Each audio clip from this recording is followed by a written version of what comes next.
So what I'm actually doing now is I'm trying to build up depth in the painting. Now lighter colours will go kind of backwards, and then the darker colours will come to the forefront.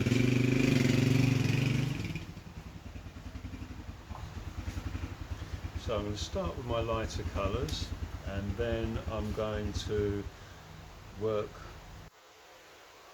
my other colours. Now also another thing to remember is that it depends on how long you let the wax sit on the board before you move it. So the drying times are important. So here you can see that we've let the wax dry a little bit.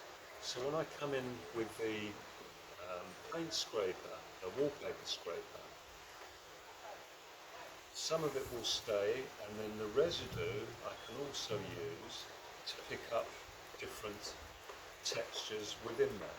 So the angle of the palette knife is very important. If I want to lightly brush down stuff, I will keep it at that angle. If I want to use the excess, then I'm pressing a lot harder and putting it in that way. So again, we've started with lighter colours, and now we're going to use some darker colours around the side, but you can also see what happens if I want to use this as what we say a wash. When it's still wet, I can very lightly run it through, and again I can create some different effects that way.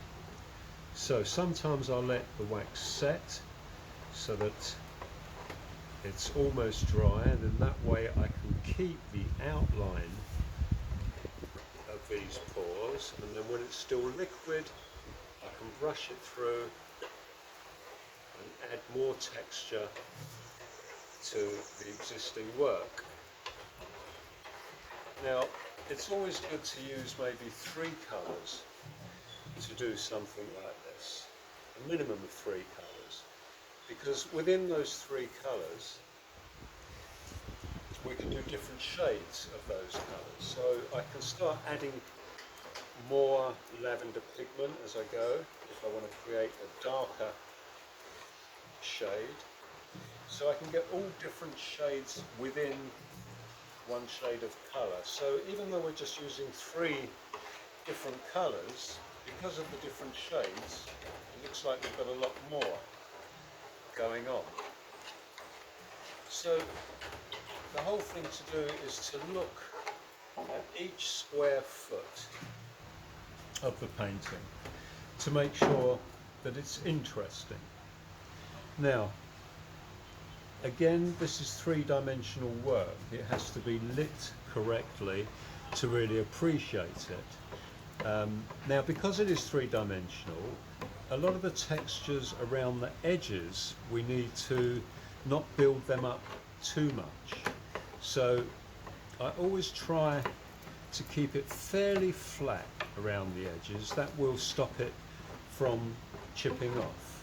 Now, it's heat resistant wax. It's not regular wax that we're using in candle making. It's a formula that the wax will actually stick to the surface,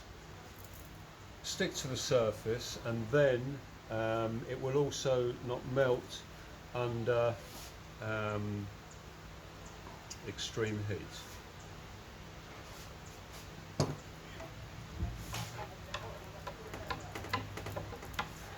Again, it's just getting used to this palette knife.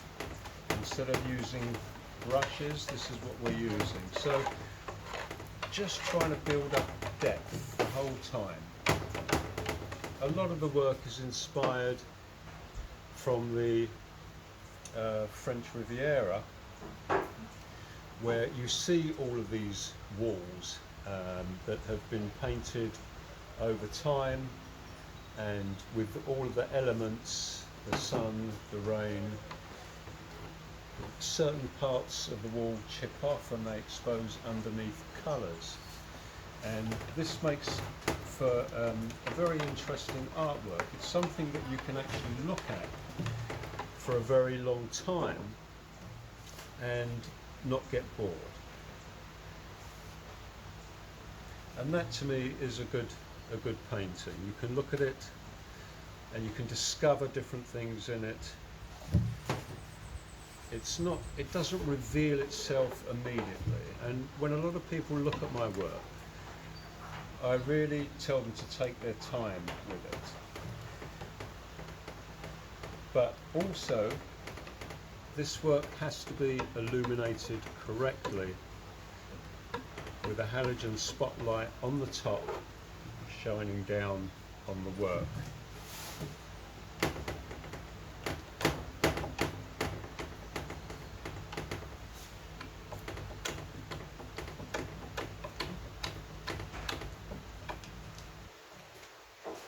Now, this yellow is a little bit strong, so I want to fade that out a little bit. So I'll place a bit of green on it and then immediately wash it through with the green, and that will diffuse it just a little bit. Touch more purple in some places.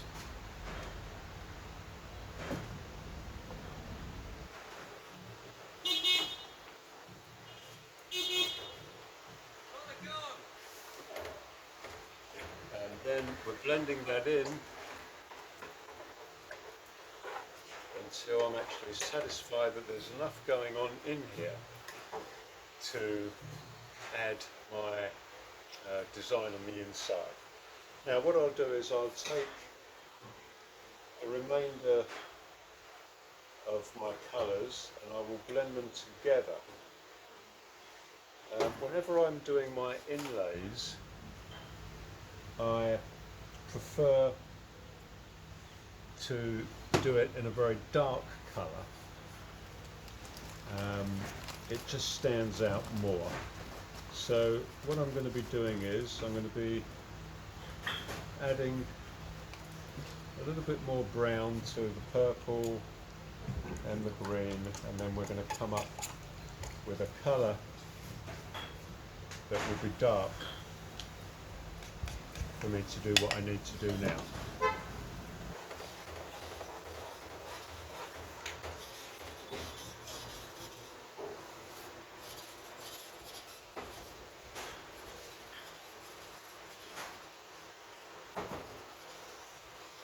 Okay, so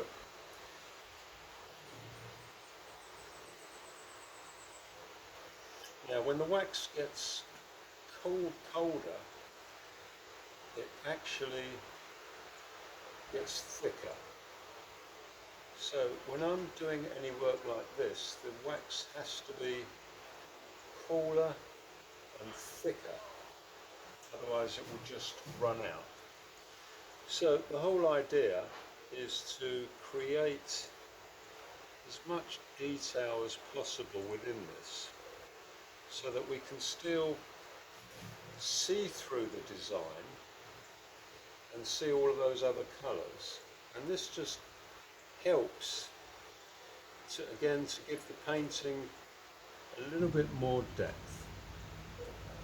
It does take practice because the wax has to be at the right temperature. If it's too hot, it will come out too fast. If it's too cold, it will stick within the jug and you can't pour it out. So it's just getting it at the right temperature. Now, once we've done that, I will take a heat gun, and what this will do is it will affix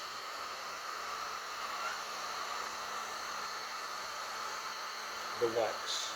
When you're pouring hot wax onto wax that's already set, it won't stick. So with this technique, what I have to do is I have to reheat this wax so that it will affix itself to the painting.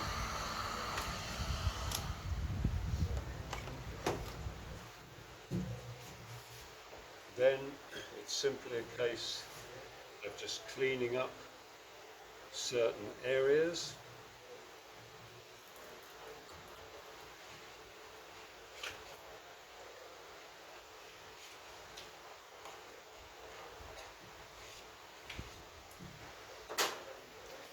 And then what we do is we come in with a gilding wax. Now with that gilding wax I take my middle finger, and then what I'm doing is I'm just picking up the relief.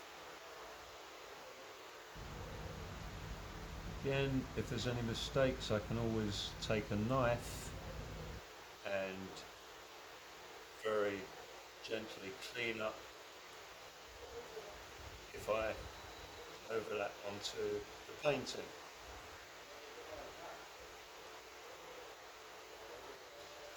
Now, usually when I get commissioned to do work like this, I will ask the person to give me the size of the painting they want, and then I will ask them to give me a colour swatch of three colours of their choosing. Now, once I have,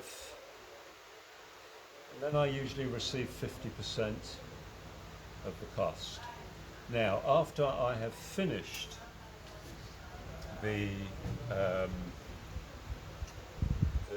background, I will then send that picture to my client so that they can approve it. Now, once they approve it, they have a choice of an inlay, and that can be in gold, silver, or bronze. Where the inlay goes, again, this is the artist's decision. I have to actually look at the whole painting. I have to see where the design will benefit the whole painting. Sometimes it can be a circle, sometimes it can be a straight design down one side. Sometimes it can come across in the centre if the painting is horizontal. So I think most people, when they see a painting, it's the feeling, it's got to feel like something that they like. It's got to be interesting, it's got to hold your attention. And one of the top art gallery owners in Beverly Hills once said to me the same thing. He said, I like your work, and the reason why I like it is because if I can take a glass of wine and sit in front of a painting for an hour and not get bored, that is a good painting. Now, again, everybody says, oh, it's made of wax, will it melt? Again, there's a lot of additives added to this wax. It's not regular candle wax. I have to do it so that it will affix to the wood and that it won't melt. So a lot of my paintings have been put up next to fireplaces, in hotels. The only thing I say is not direct sun, because like any painting, direct sun will fade the design.